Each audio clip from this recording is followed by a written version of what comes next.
merupakan yang akan saya sampaikan sebenarnya merupakan ringkasan-ringkasan yang membahas sesuai dengan topik yang kita ya subbab yang saya maksud. Misalnya begini, ketika saya membicarakan apa namanya rules of international law in international community, maka saya mencoba mencarikan sumber hukum tertulisnya yang nanti bisa Anda cek sendiri. Jadi isi dari PowerPoint saya hari ini kita ada 3 hal paling mendasar berkenaan dengan dengan hukum internasional. Yang pertama itu kalau bahasa Indonesianya itu hakikat HI itu apa sih? Sebenarnya hukum internasional itu apa? Saya tidak akan mengartikan, misalnya kalau Anda cek ke definisi atau Anda kembali ke S1, saya akan bilang bahwa HI adalah hukum yang mengatur hubungan antara negara dengan negara, negara dengan non-negara, non-negara dengan non-negara. Jadi semua subjek HI itu sudah terlampir atau sudah terlingkupi dari pemahaman tersebut. Tapi untuk menyatakan untuk menyatakan 3 hal tadi, perjalanannya panjang. Ahli HI yang membicara itu juga banyak. Baru akhirnya sampai dan perkembangannya itu tidak berhenti. Sampai pada kesimpulan bahwa hukum internasional pada hakikatnya adalah hukum yang mengatur hubungan antar negara dengan negara, negara dengan bukan non-negara, non-negara dengan non-negara. Kenapa? Karena pada perkembangannya subjek HI itu tidak hanya negara. Pada bab pertama itu kita membicarakan hakikat HI. Jadi pada the nature-nya, hakikat apa saja yang ada di dalam HI itu, setidaknya kita akan membicarakan peran HI, maksudnya ya apa sih gunanya ada HI? Kenapa sih HI harus ada? Tujuannya apa? Kita akan membicarakan peran. Kemudian kita membicarakan sumber hukum dari hukum internasional. Dan kita nanti akan melihat bagaimana sih pembentukan hukum secara singkat ya di sini, karena nanti Anda bisa bahas lebih lanjut. Bagaimana sih pembentukan HI itu sendiri. Karena kekhasan dari HI dengan hukum nasional adalah kalau seandainya dalam hukum nasional itu ada structures atau hierarki, maka di dalam HI tidak dibenarkan untuk ada. Kenapa? Karena semua negara diletakkan pada kedudukan yang sejajar. Kalau seandainya ada negara yang lebih tinggi, misal nih, kalau di dunia internasional ada presidennya, presiden di satu negara aja bisa bikin konflik. Apalagi kalau presidennya di atas segala negara. Oleh karena itu, hakikatnya hukum internasional itu meminta semua negara itu berdiri sama tinggi, duduk sama rendah, saya lupa. Intinya setara. Walaupun nanti karena kita magister, kita akan melihat ada prevalensi yang membuat kita berpikir apakah benar HI itu setara? Subjek HI itu setara. Oleh karena itu HI itu benar-benar tidak bisa lepas dari politik hukum internasional.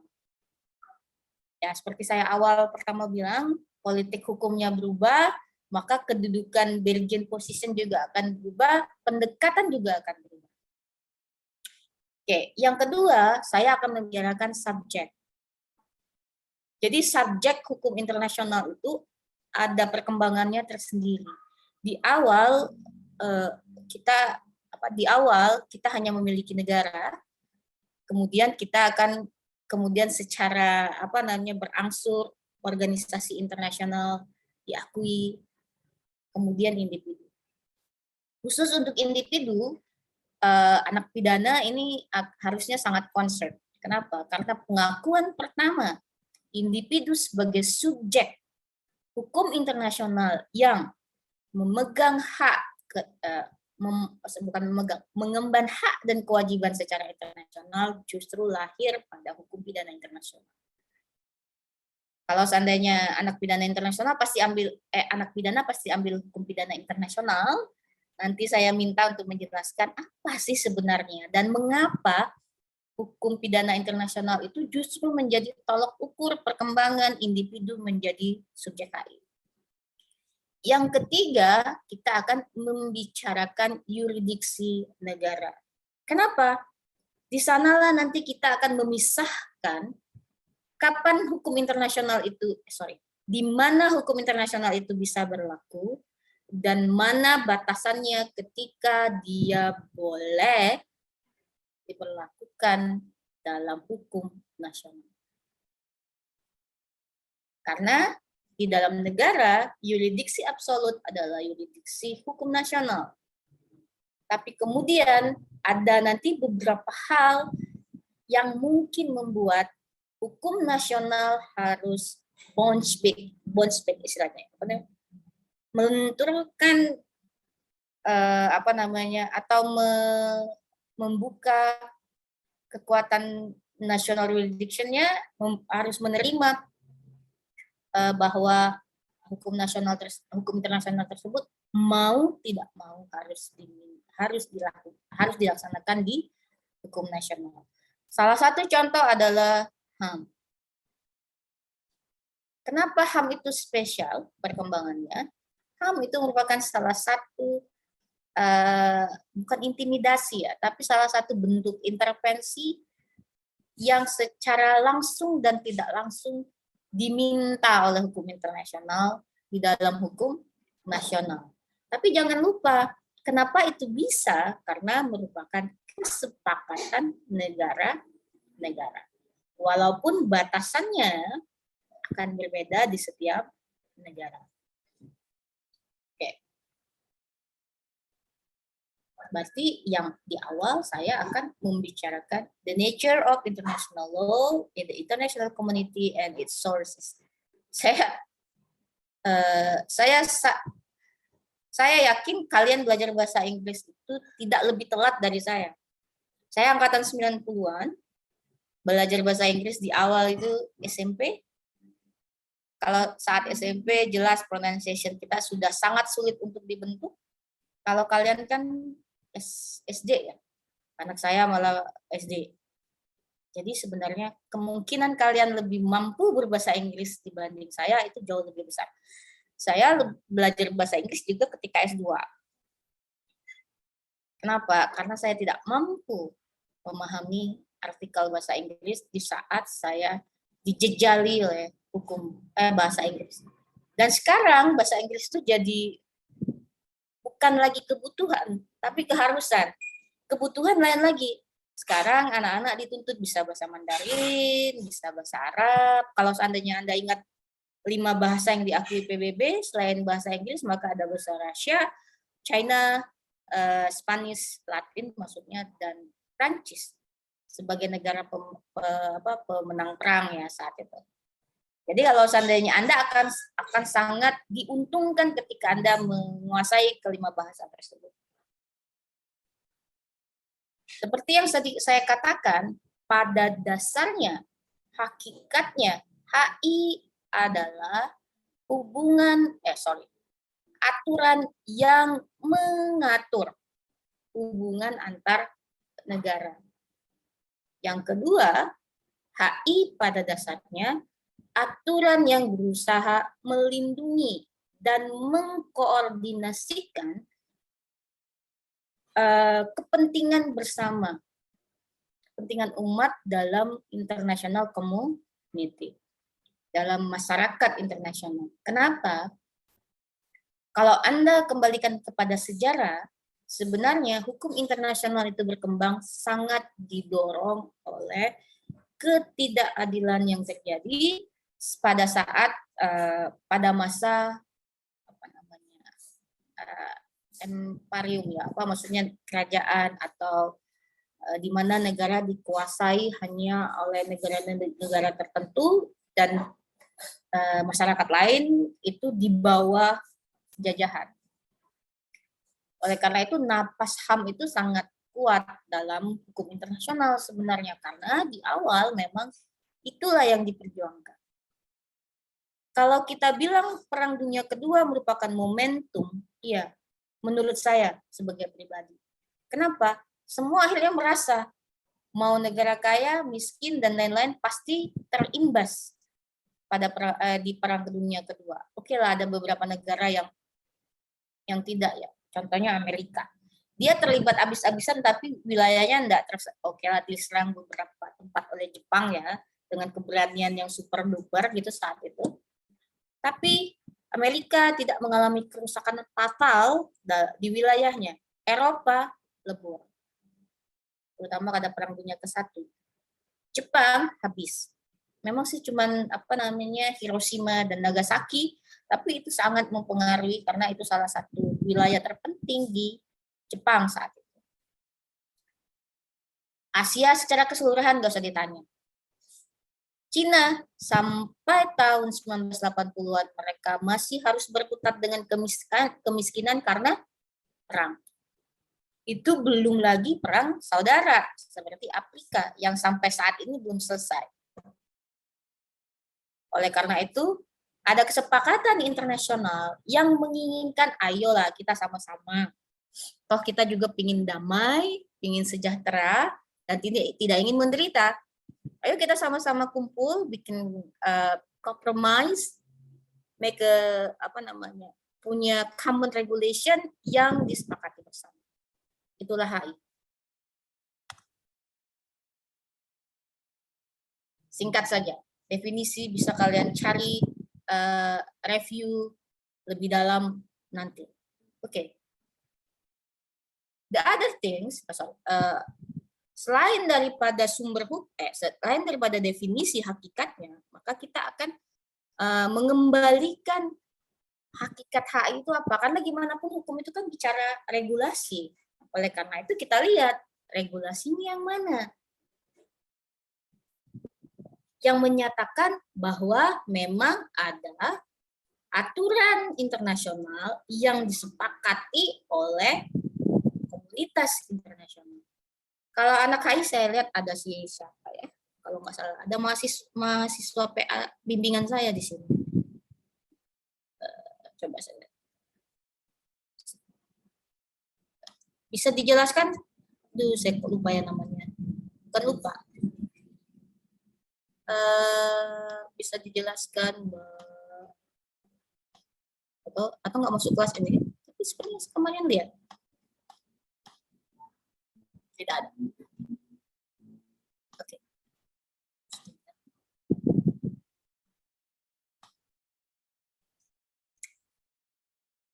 Ada yang bisa menjelaskan atau ada yang pernah mendengar? Semua anak hukum harusnya bisa lah ya. Karena kan diberikan di kelas. Apa saja sumber hukum internasional? Ada yang mau menjelaskan? Kalau kita membicarakan sumber hukum, pada dasarnya kita itu membicarakan bagaimana kita menentukan apakah benar-benar ada aturan yang dibangun untuk untuk dijadikan sebagai regulasi internasional yang diterima secara universal. Jika kita membicarakan sumber, maka sebenarnya kita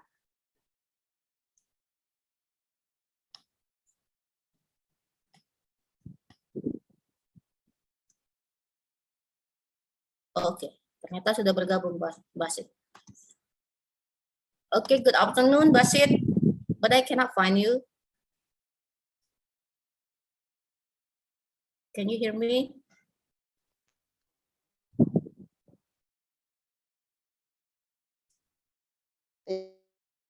You can hear me clearly? Dear colleagues.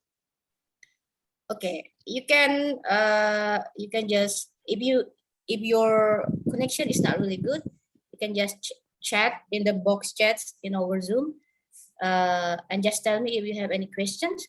So right now I will switch the language, and I hope I know that my student also understand.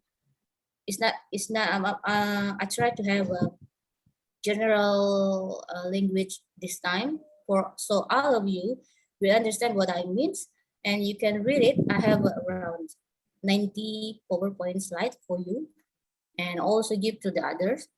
And right now, I ask ask all of all my students that I will switch the language. If you cannot understand, you may ask me whether in Bahasa or in English.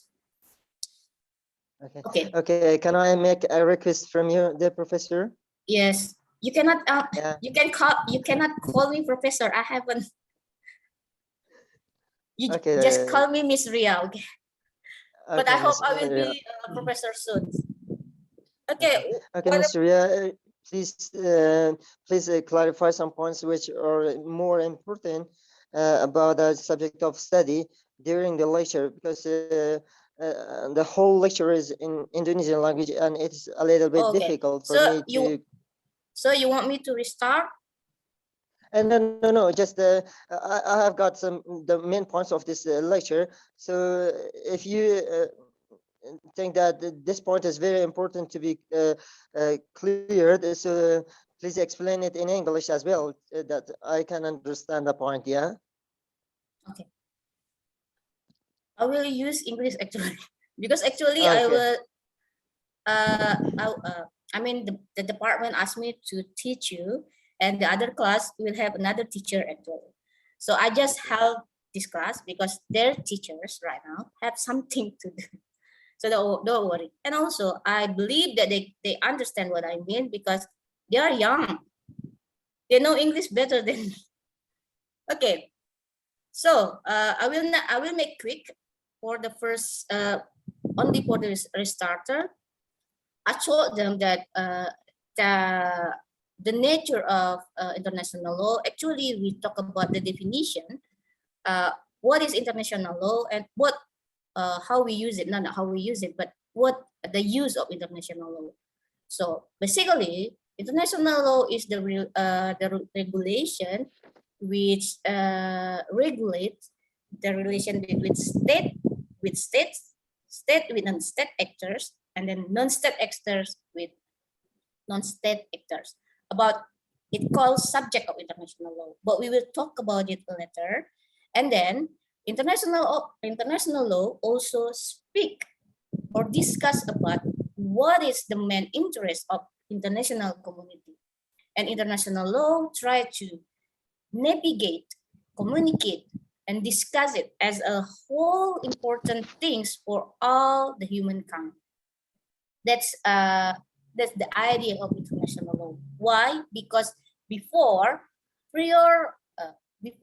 and right now, even some of part of the world still have a unstable condition, and we still need to work harder to be peaceful or well and in a good term as a community. And international law try to protect it actually, but it's not as easy as it's talk, and it's not that easy to get it. What we have to remember as a human that actually all of us really want to have a peaceful community and life. And then after talk about the nature of international law, right now I try to talk about the sources of international law. Why? Because the sources of international law is the way how to determine or establish existing international legal rules. So basically, source of international law show or give you prove to you that actually international law exists. So there is a compilation, there is existing rules for international community. So international law is not just some things that it's just something that say, but actually it's proved and existing. But right now we just talk about in theory. So later on, if we have some of discussion, because my student will always say, okay, so why, man, if we have international law, why we still have some of state or some of people infringe international law. So if we talk about sources of international law, we cannot avoid, or we have to remind, or we have to back to the statute of the International Court of Justice, Article 38, paragraph 1. So the first one is International Convention. Second is international custom, and the general principle of law recognized by civilized nation. And as the other optional sources of international law, it will be subject to provision of Article 59 is judicial decision or the teaching of qualified purposes or any kind, maybe is used to help to determine the rules of law. Basit, can I know that before you have, what is your bachelor degree? Law, in law? Basit, do you learn or study law in your bachelor degree? For your bachelor degree, sorry. Have you studied about international law before? Public. Public I have. international. Okay, maybe later I will ask you by message. What is your background education before? International. And I will just continue our class today. So for other students in Indonesian, if you have questions or if you want me to explain it in Bahasa, please let me know.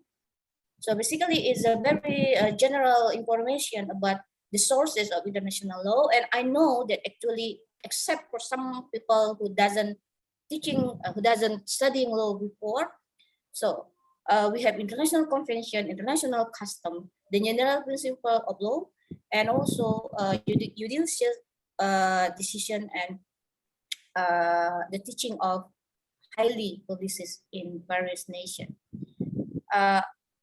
Especially for D point, it's as a subsidiary. So if the other three subjects cannot answer the case or cannot answer the question in the international law, then the court or any stakeholder in law that for the time will try to find the answer with prior judicial decision or the teaching of ahli hukum, the professor of well-known teacher in law, which not always in law actually, and the teaching is accepted universally. So you cannot force the teaching in your country, and you said that okay, it is in our country is really acceptable, but not in other country. So the teaching here is the teaching that acceptable mostly, generally, for in international community. Okay. Yeah. You have questions? Yeah. Could I make some questions? Yeah, Professor. You may, or you may just type it in chat, so it's easier. Is okay. Or you may talk to me. Yeah. Yeah. You may start, Basit. And for the other student, yeah. You may also have a question. Hidayatullah, if you have question, just ask me. So I will try to answer because international law is very debatable. Even I didn't know the answer. Even maybe I don't know the answer. Even the professor. Okay, Basit, You may ask. Yeah, my question is that there are some rules in international law which oblige the states to be obeying these rules. So if we compare the international law with the internal laws that are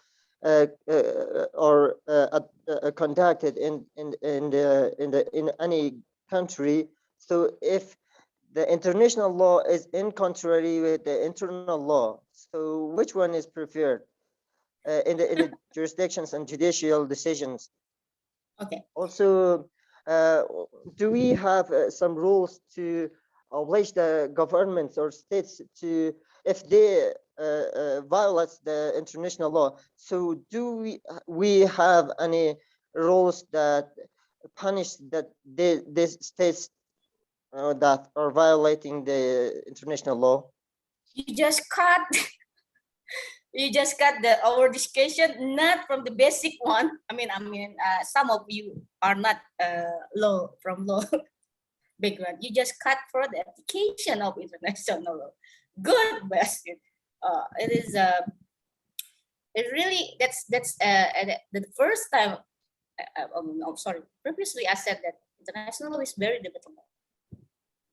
Maybe the theory is not debatable, but the application, yes. We will have a very debatable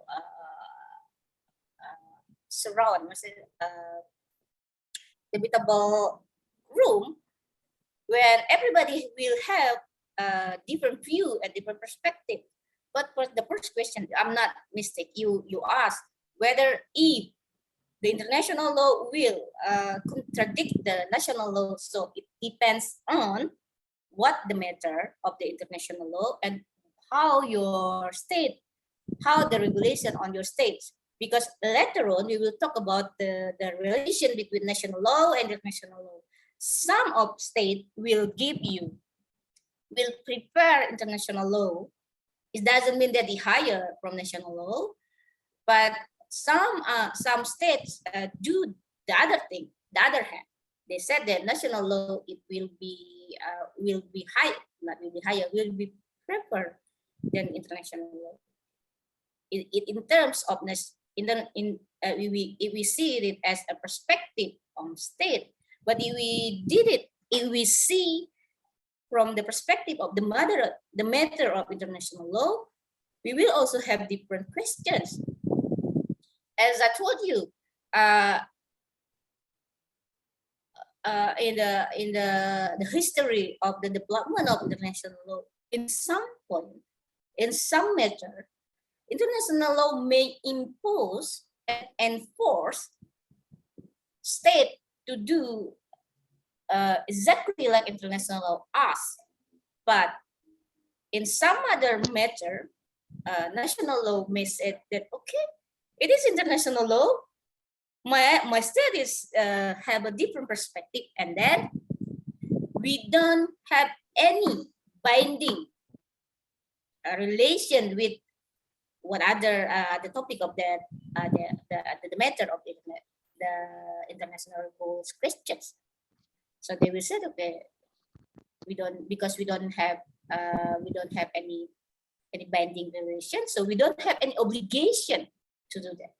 If someday you may interest in ASEAN law, Basit, it is a regional law, you will find where in ASEAN, Southeast Asian country, we will try to we will try to put aside international law in term not in a bad way. We try to put aside international law and try to access or prioritize the harmony in ASEAN. So we will just say, okay, this is ASEAN way. We will talk about it later because it's very political. But that's the other things that sometimes international law can be put aside. But in another condition, you cannot do that. As example is COVID.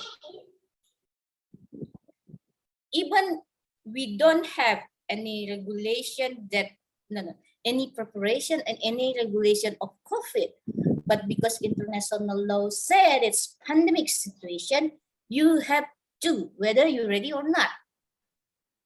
So it really depends on the situation that we face when we talk about international law. Okay. Sorry, the second question, I forgot. Okay. This question is how international law violate the national law, or Yeah, this was my second question, is that if any states violates the international law, do we have punishments in international relations that place states if they violates the international law? So do we have such regulations? I mean, if any states violates the international law, the international community, and I mean some of the international courts, can they order some punishments for national, the any states? okay. So the international law, Gak nyangka aku ada pengalaman. Mau potong rambut lah. Kan rambutku segini, mau potong so segini. please someone, Enggak, itu Udah tuh, matiin dulu. potong itu sekitaran 50 kayak gitu, Mbak. Yopi. Masikin, dimatiin dulu. Masikin. sorry, Basit is Indonesian chatting, so we have a chit chat about how to make a style in our some girls. So. Okay, so how if international law violate the national law? Is it in the contrary? No. I mean, if the states. The state who violate international law violate national interest. Both of we will have a sanction, but maybe in different means, tool. If international law may violate the national law or national interest, maybe it's for the citizens or the state. So in some point right now, in some cases, yes, you can just, not as an international law as a whole, but as examples. United Nations being sued by Haiti government because the UN peacekeeping soldiers bring disease to Haiti. So basically, they said that you, international people who bring international law, make some problem in our state, in our national interest. So they sue the United Nations. But because it's very complicated, they sue it in America because the headquarters of the United Nations is in America. So they sue it because they said that you make some laws in our state. In the contrary, if a state violate international law, it's also depends on what the kind of matters that they violate. If we talk about the conflict, so we can go to ICC. If we talk about about the border between countries, we can go to ICJ. If we talk about the sea of law, we can go to IMO. So it depends on the problem. But in some point, we can say that actually international law try to give you room, to give you chance. If some states or subject of international law do violation in international law, we will have you will have sanction for that kind of your negligence. I mean your infringement. Infringement. So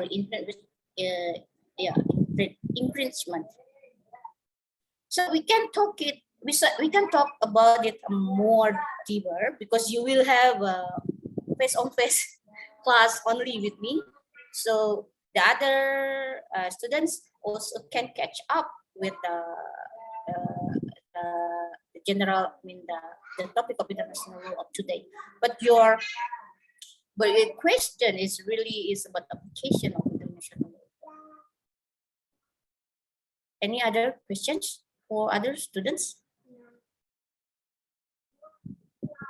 See, okay, Basit, we can keep it to not private discussion, but it's more deeper discussion later, because I will send all the material to you, and you may give a comment to any kind of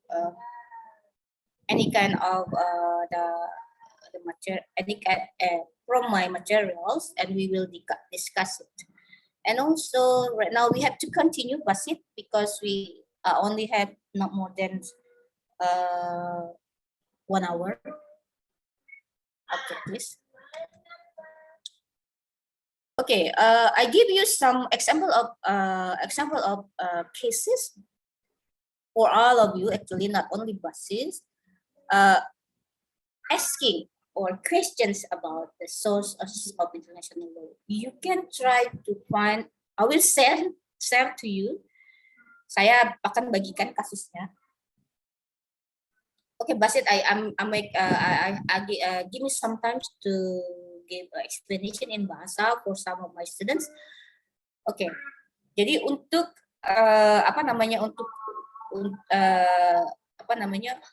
untuk semua materi itu sudah saya berikan kasus yang berkaitan dengan yang disampaikan atau bahan materi yang sekarang Anda punya. Jadi kalau Anda bertanya berkenaan atau Anda ingin membahas berkenaan dengan sumber hukum internasional, maka Anda harus Anda bisa cek beberapa kasus yang membahas hal tersebut. Misal Nicaragua Judgment on ICJ Report 1986, and then selain itu Anda harus cek ICJ artikel karena itu kunci dari salah satu kunci yang harus Anda pahami ketika mempelajari hukum internasional, dan kemudian kita membicarakan sumber hukum internasional. Anda bisa lihat di Nicaragua Judgment. Saya sudah tulis paragrafnya keberapa, Anda tinggal cek karena baca kasusnya itu ratusan. Jadi nanti kan di sampingnya ada tulisan 172211. Di sana Anda bisa menemukan berkenaan dengan sumber hukum internasional. Anda pernah coba cek kasus bahasa hukum internasional? Ada banyak yang menarik soal hukum internasional, tapi tidak semua orang tertarik dengan hukum internasional. Oke, kemudian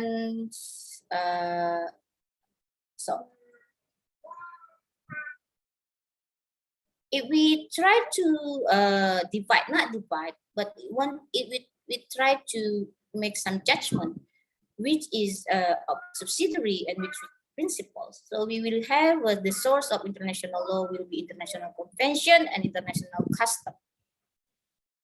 International convention, you can say is written and then decided by international organization as a rule of international law. While international custom, you will you may say that you may decide that actually international custom is some regulation, not some customary that already applicable, universally acceptable for a long time, and is by time to time it's executed by states or maybe before states. Jadi kalau seandainya kita membicarakan international convention, lebih kepada itu adalah perjanjian tertulis. Nah itu katanya, kata key point. Dia tertulis kalau international convention. Tapi kalau kita membicarakan hukum kebiasaan, maka kita akan membicarakan aturan-aturan kebiasaan yang sudah ada sejak lama dan kontinu dilakukan oleh negara-negara. Tapi Anda harus ingat, bahkan kebiasaan-kebiasaan ini sudah ada sebelum negara-negara itu berbentuk negara seperti sekarang. So if we try to navigate about international relation with international convention and custom, basically, international convention is the form, the written type of international customs. So before we have international custom, we accept and apply it time to time in our community, and then we decide, let's make it written.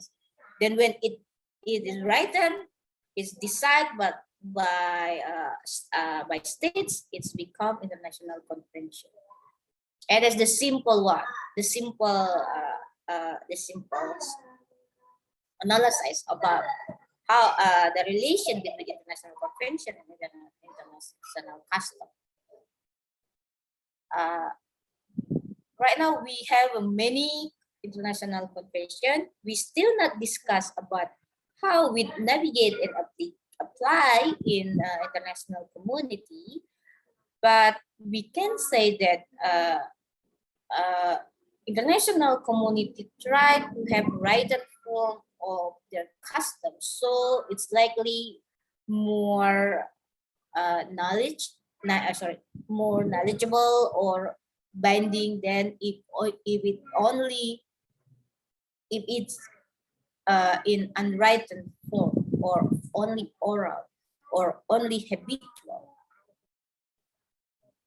Jadi internasional kebiasaan internasional, masyarakat internasional itu secara perlahan itu berusaha agar hukum kebiasaan itu menjadi tertulis yang nantinya akan membentuk menjadi hukum, menjadi konvensi internasional. Oke, next. Nanti Anda bisa baca. Basit, I will share you the case and we can discuss it about the nature of international law. Is Nicaragua judgment. We will not have the time right now. We will it easier for us to have a discussion later if you have questions.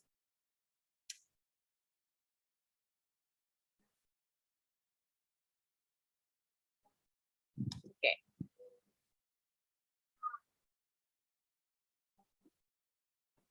Sorry, because it's almost 3, so I need to do so. So basically, my PowerPoint try to explain the nature of source of international law by analyze the case of Nicaragua. I already put which para is important and how we talk about the sources of international, like in para 176.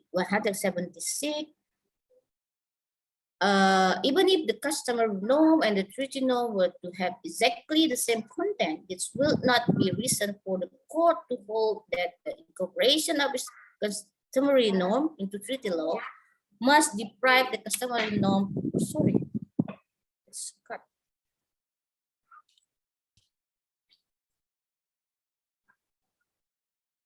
And its applicability as distinct from that one of the treaty norm is one of examples how we try to analyze what is actually the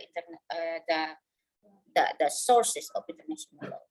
Jadi dalam dalam PowerPoint saya sebenarnya saya mencoba memperkenalkan bagaimana kita berusaha menganalisa berkenaan dengan topik dalam hukum, dan dalam hal ini adalah hukum internasional gitu, dengan melihat langsung pada ketentuan-ketentuan yang ada.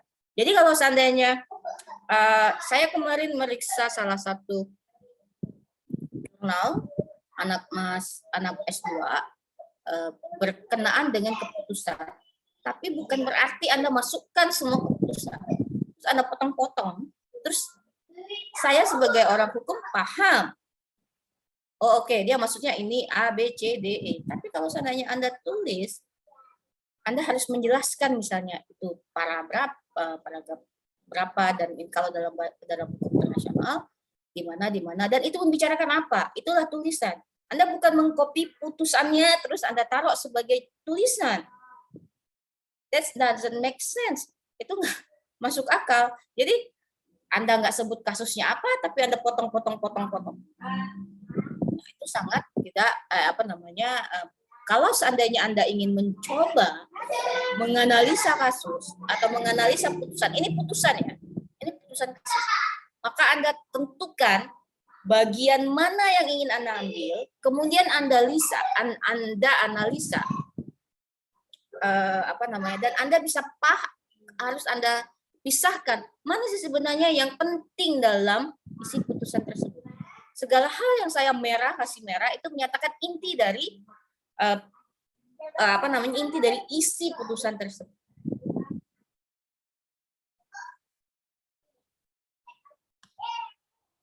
Oke, kita harus lari ke topik selanjutnya karena harus selesai. Oke, Basit, I will just continue and we will talk about the Nicaragua case later on. But basically, Nicaragua case is solely each paragraph by paragraph how we determine on the sources of international law. But because of the time, I will just move to the other topic about the subject of international law. So, but I will just try to make some run. Maybe we will have some.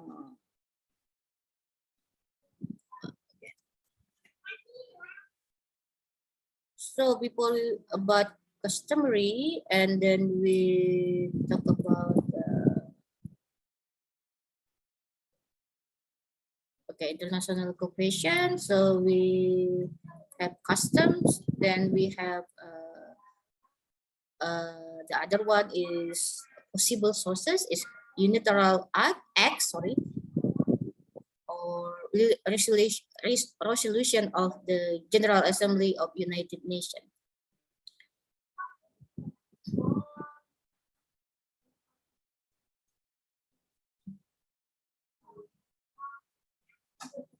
So before I told to you that how we clarify and we make of international legal rules.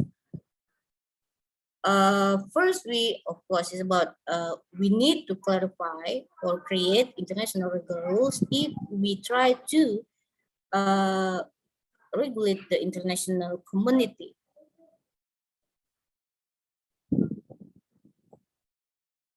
We also need to make an interaction relevant between customary international legal rule and conventional legal rules.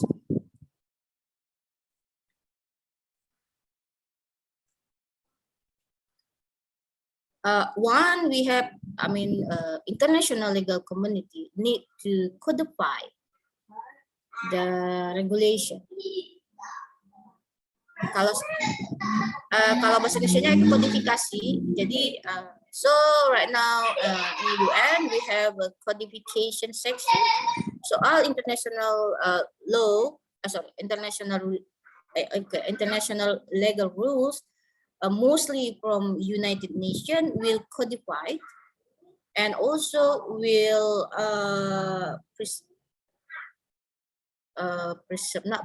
but it's stored United Nations has such kind of storage of our international legal rules by United Nations, and maybe some relate regulation with the United Nations. And also international community also try to push the progressive development of customary international law in the form of convention. As I told you before, basically, convention is one of a way to codify customary international law who already apply and acceptable by community, international community, to so it will be admit acknowledged by international community. I mean by states. If it's only customary international law, maybe some states said that okay, it's only customary, so we don't have any obligation to the to bind with the to bind to the customary, because if we go back to the philosophy of law and we try to divide what is law and what is the custom, we will say in Indonesia, but I think generally, if we talk about the custom, is our internal self-awareness to obey the customs. But in the law, we Juga ada yang mostly ngerasa tinggi gengsi, cowok juga jadi ngerasa jadi mereka. mostly we obey the law because the sanctions. So we don't want we obey the law because we will consider the sanction. Adik mau sholat? I'm sorry, that's my child. I'm at home right now. It is the she asked, can I have a jamaah together? Okay, and then but in law, and it also apply in international law level. If we talk about the convention, more or less, the state will say, okay, this is written and we have to obey, literally. But it is customs.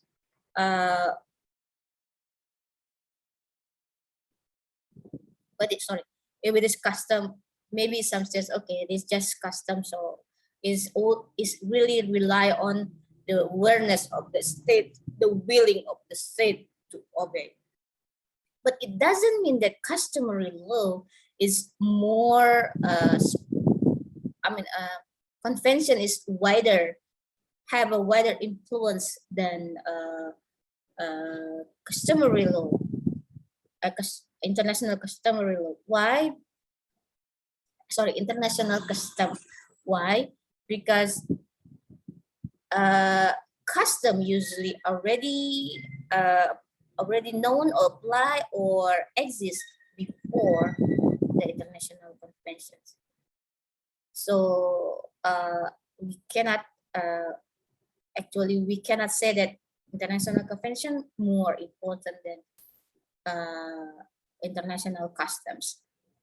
It really depends on the case and interest on that time. In any kind of international field, whether it's monetary law, economic law. Economic, maybe it is much more rigid, rely on international convention. But if we talk about human needs, humanitarian level, it will be, you will have many of customary law, international customary apply on this kind of field. So it also it is cannot say in the general term. It really depends. Asit, are you still there? Yeah, I'm listening to you. I'm sorry, because I need to also divide my attention to you and to other students. Okay, and then I think we need to stop. Okay. No Do you have any other problem. questions, Basit? Because we will talk about the case, Nicaragua judgments. It will be very good sources to talk about the sources of international law. Because I need, Professor. Yeah. Do we have a documented customary international law. regulations of customary custom laws in, yeah, are they documented international Yeah.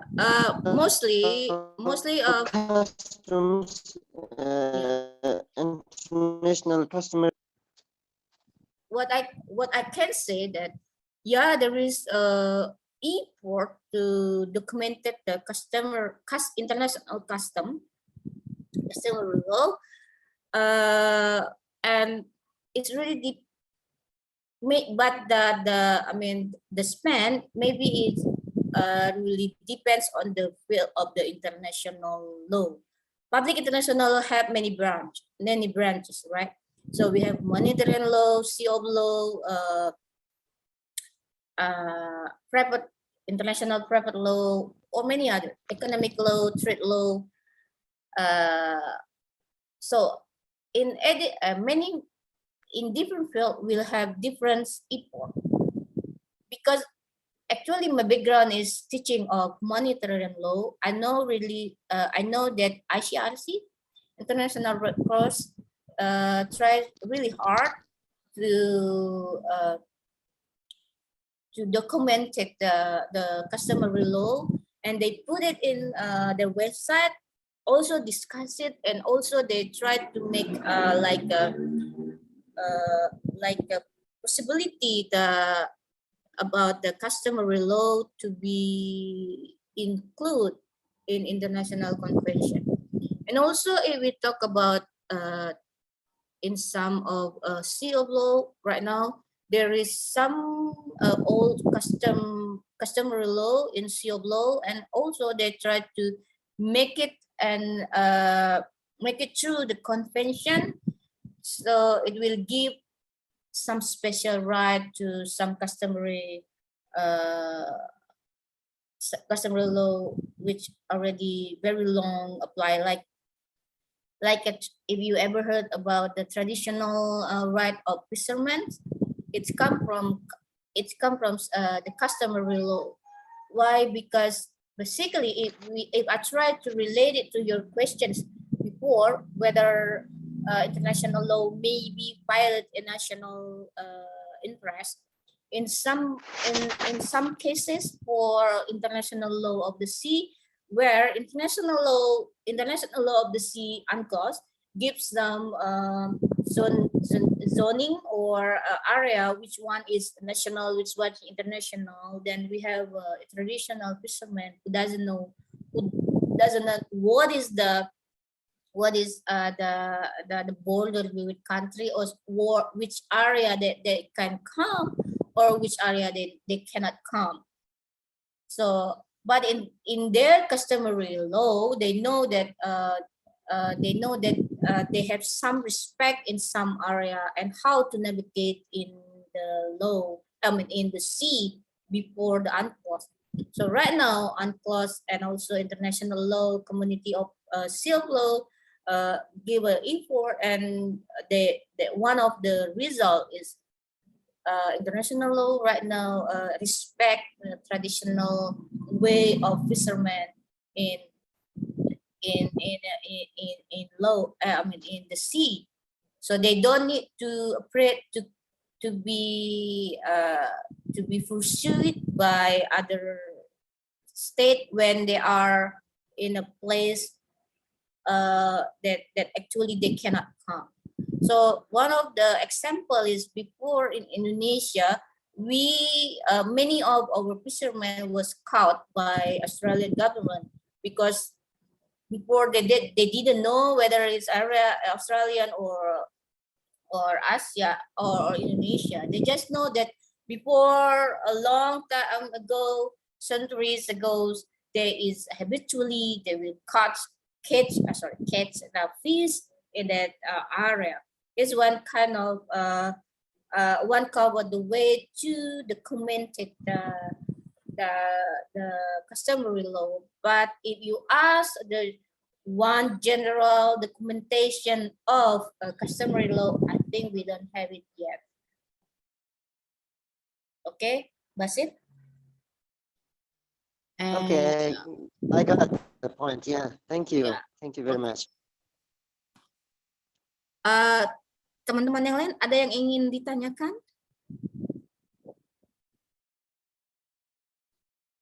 Ada yang ingin ditanyakan teman-teman? Ini kalau saya bilang adik-adik kayaknya terlalu jauh ya. Saya kemarin membawa anak saya ke TK, kemudian saya pikir saya belum terlalu belum terlalu age. But then 3 of my students come and said, "Okay, Miss Ria." And they said that mereka minta anak mereka, they said, "Okay, this is grandmother." Jadi saya sudah cukup jauh jaraknya dari kalian, jadi saya pikir saya tidak bisa panggil adik. Ya, adik-adik, silakan kalau ada yang ingin ditanyakan. Hidayatullah, ada yang ingin ditanyakan? Cukup clear, Bu. Cukup clear. Yang lain? Okay, I think there's around 5 or 6% students is not from low background. So if you have, kalau Anda butuh penjelasan lebih lanjut, silahkan kontak saya, bisa via Mas Rahim atau bisa kita bikin grup sendiri.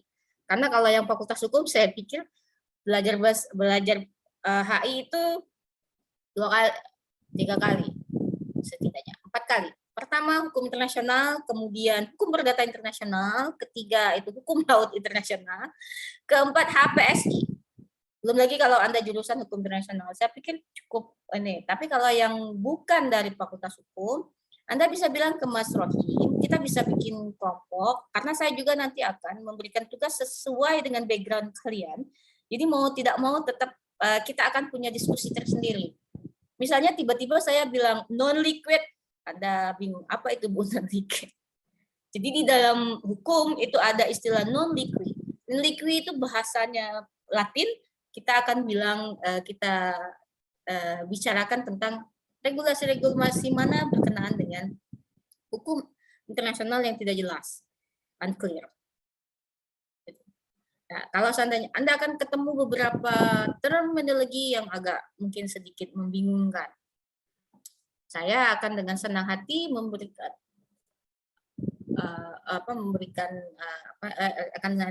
diskusi dengan kalian, dan setelah UTS Anda hanya ketemu saya. Jadi kasus itu nanti bahasnya dengan saya. Jadi kalau seandainya ada yang ingin ditanyakan, boleh. Yang lain juga boleh, tapi kalau seandainya yang Fakultas Hukum kan mungkin mereka sudah lebih dulu tahu, bukan lebih dulu paham, belum tentu, lebih dulu tahu berkenaan dengan hukum internasional. Hukum internasional ini sangat luas. Saya belum membicarakan bedanya antara private and public. Dan private itu akan sangat berkaitan misalnya dengan hukum kesehatan atau hukum ekonomi. Kalau Anda sudah ngomongin e-commerce, kita mau nggak mau bicara hukum perdata internasional. Kenapa? Karena konflik hukum itu justru banyak terjadi pada e-commerce, dan itu bukan public international law, but it's private international law. Why? If you need to differentiate between international law, public international law, and trade international private law, is about the law. International public international law, we have international law regulation, but if we talk about the international private law, we talk about the national law contradict with other national law. And because we have foreign issues, we need to talk about it together. Which law we will be used to finish the law, finish the case. Jadi kalau seandainya kita membicarakan hukum publik, kita sudah oke, kita tinggal lari ke hukum internasionalnya. Tapi kalau kita bicara hukum perdata internasional, no. Kita tidak punya general term untuk itu. Kenapa? Karena kita akan mengembalikan kepada pilihan hukum yang akan kita ambil. Masalahnya hukum perdata internasional itu mau nggak mau masuk dalam hukum internasional. Kenapa? Karena lintas batas negara.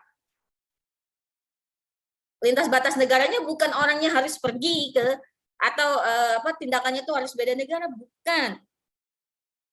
Tapi lintas batasnya adalah lintas batas kompetensi hukumnya. Yang itu akan sangat rumit. Mas Hidayat kan dari ekonomi ya? Ada ekonominya kalau nggak salah, saya lupa. Saya counting. Ekonomi. Oh, Ya. akunting. Ya. Pokoknya semua yang berkaitan dengan ekonomi. Wow. Ya. Akunting nanti lari ke pajak. Kita seriusin. Akunting nanti lari ke pajak, dan ketika kita menemukan pajak asing, pajak WNA ketemu dengan ini dan penggelapan dalam pajak asing pajak oleh WNA. Contohnya, contoh terbaik salah satu contoh yang bisa kita ambil adalah ketika kita membicarakan perdata internasional di sini, ketika orang asing menikah dengan orang Indonesia, punya usaha di Indonesia, tetapi semua hasil itu ada di luar. Dalam posisi, misalnya dikirimkan itu tidak pada posisi uang bisnis, tapi uang pribadi. Tapi hasil semua merupakan dari Indonesia. Dalam hukum perdata internasional kita mengenalnya sebagai penyelundupan hukum. Dan itu menarik dari sisi akunting ataupun perpajakan. Kan itu kendala yang dihadapi Google sama Facebook, Bu. Ya, ada. Iya, itu yang kita Indonesia kan mengejar pajaknya agak kesulitan karena itu, karena mereka tidak punya perwakilan di sini secara state-nya kan. Sedangkan transaksi dari sininya itu triliunan dan uangnya tidak melalui rekening. Iya, nah itu yang Anda punya usaha di sini, tapi Anda tapi segalanya tuh tapi sesuatu hasil tidak ada di sini. Kalau seandainya mau dikembalikan kepada pemahaman hukum internasional yang sangat minim, yang sangat tradisional, ketika kita membicarakan hukum internasional hanya hanya tentang batas wilayah negara, nggak akan dapat. Sorry. Yang lain, hukum kesehatan misalnya. Kalau hukum kesehatan banyak lagi. Kalau obat itu akan sangat terkait dengan hakim. Kenapa? Indonesia ini merupakan salah satu target pasar obat terbesar di dunia. Patennya milik siapa? Asing. 70% paten di Indonesia dimiliki oleh asing. Jadi kita adalah market. Kalau kita mau bicara bad side-nya, kita bisa bilang oke, farmasi Indonesia itu mensupport penghasilan asing. Kenapa? Karena istilahnya obat paten dan lain-lain itu tidak dari Indonesia. Tapi in the positive side sebenarnya kita membangun ekonomi, ya kan? Nggak mungkin ya kita bilang jahat banget sih orang kesehatan ini, masa ini nggak bisa. Kenapa? Karena pada titik tertentu kita memang belum ada. Apakah kita akan mengorbankan kesehatan masyarakat kita hanya karena kita merasa itu milik asing, jadi kita tidak boleh ikut, tidak boleh kita bawa. Tapi di sisi lain adalah berkenaan dengan keselamatan manusia. Bagaimanapun keselamatan manusia itu hal yang paling diutamakan. Nanti dulu bicara ekonomi. Kalau seandainya Anda yang anak HTN, Anda belajar enggak sih? Semua anak hukum di Unila belajar HAM, human right, Anda punya 10 hal yang tidak boleh, ada 10 hak yang tidak boleh dikurangi sama sekali. Salah satunya adalah hak untuk hidup. Kalau orang kesehatan sudah bilang ini dasarnya adalah untuk memenuhi hak kita sebagai manusia untuk hidup, selesai. Kenapa? Itu hak dasar yang nggak bisa dikurangi. Bahkan ketika suatu negara pada masa konflik di mana kematian itu sesuatu hal yang tidak terelakkan, tapi mengabaikan hal tersebut merupakan satu kesalahan. Oke, saya pikir cukup ya. Saya cuma sampai 15.30 atau 15.40, saya lupa. Kalau ada yang ingin bertanya, silahkan. Nanti setelah saya bagi kasusnya, kita bisa langsung buat kelompok, grup, disesuaikan dengan tema. Karena akan lebih gampang nanti berdasarkan tematik. Ada yang lain yang ingin ditanyakan? Basit, I will end the class. Because of the time, I think they will have another class. Kalian akan punya kelas lain? Habis ini ada. Ada Bursa, nanti jam 4 ada kelas lagi. What about you, Basit? I think you have another class also today after my class. I'm not sure. Yeah, I may have a. Yeah. Sorry, I will check it. So I'm the one who sent you the schedule, right? Oh, by email, but not by class. Okay, wait. Because I'm the one who translate the schedule for you, so I'm quite familiar with your schedule. So maybe this. Oh, also Basit, Mr. Sumarja, our secretary for the Magister program. Please contact other teacher that through the email that I gave you, or if they give you their numbers, you can contact them via the numbers. I think today you will have environmental law, but in national perspective in Indonesia. But if you have some questions on international or environmental law, you may call me and ask me, because I teach in the environmental law. Okay, so you have to stay, Basit, because after this you will have environmental law with my college. Is the one of the young doctor in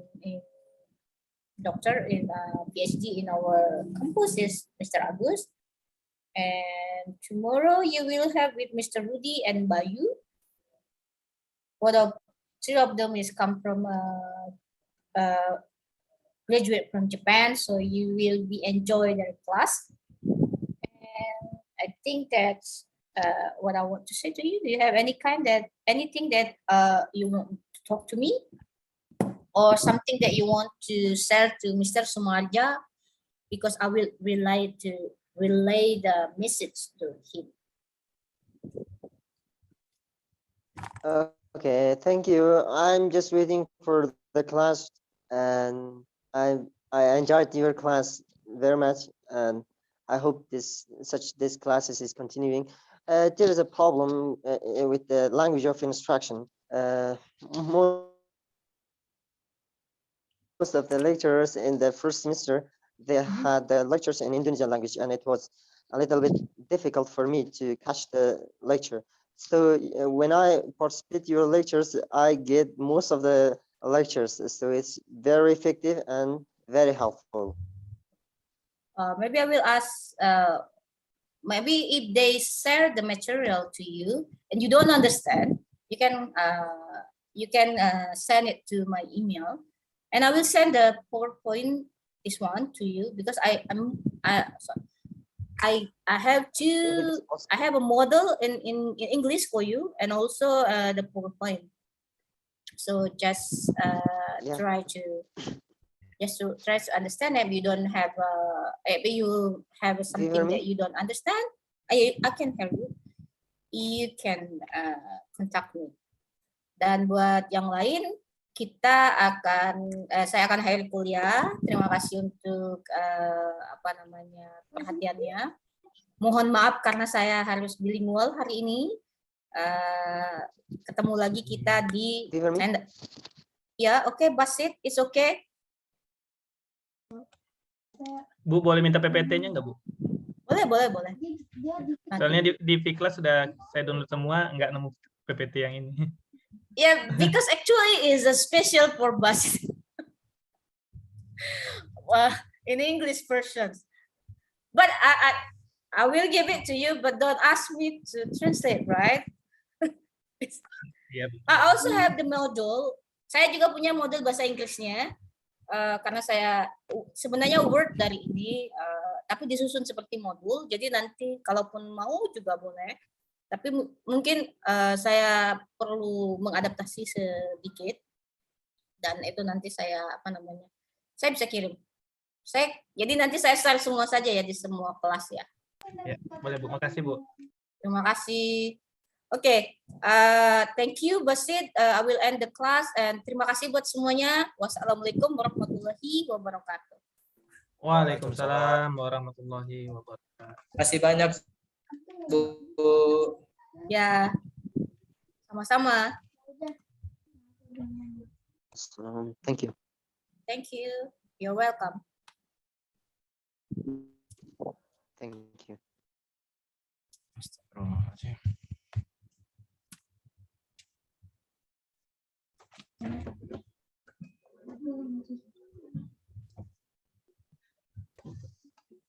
Masikin. Ya Bang, siapa Bang? Lu berisik banget lo. Lagi error Bang, sudah pakai headset dilepas error dia. Kurang ajar ya Bang. Apes pokoknya. Lagi banyak mama lagi sekeliling ini Bang. Tanya. Ibu bukan mama. Coba lihat dulu kalau bukan mak.